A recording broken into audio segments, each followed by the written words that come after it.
the beautiful women who are taking control of their lives, setting discipline, setting boundaries, and taking control of their emotions to be able to take control of their outcome for the better.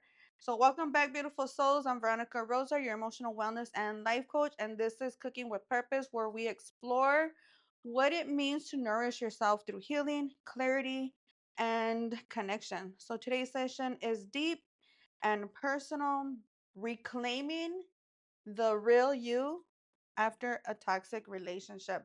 So, whether it's a romantic partner, a parent, a friend, or even a job, toxic relationships leave behind emotional residue.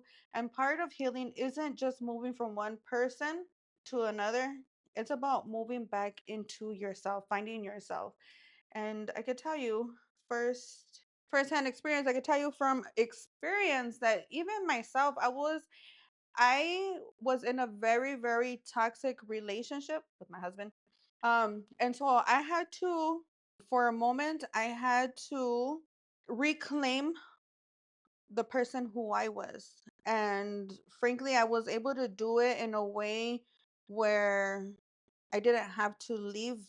We didn't have to divorce. We didn't have to separate. But I just had to start setting boundaries and reclaiming who I was or who I am, for a healthier version of myself. And through that, my partner, my husband, fell into an alignment and started working with me on healthier, better habits. And so, how does toxic relationships strip your identities? In toxic dynamics, we learn to shrink ourselves, to keep ourselves, to keep the peace, or silence our needs over conflicts, or second guess our worth. I feel all discombobulated, you guys, because I was so exhausted that I took a nap before the show. Okay, I woke up.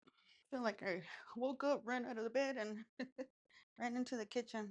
So I was just feeling a little lost. But and so I want to talk about how we can be in a toxic relationship and how we can heal ourselves. Stop pointing the fingers are at the other person. Instead of pointing the fingers, start re-looking at ourselves and saying, okay, what's going on with me? Why am I triggered? Why am I reacting the way I'm acting? Where am I belittling myself or silencing myself, shrinking myself, or second guessing? What emotional blocks am I blocking due to this relationship?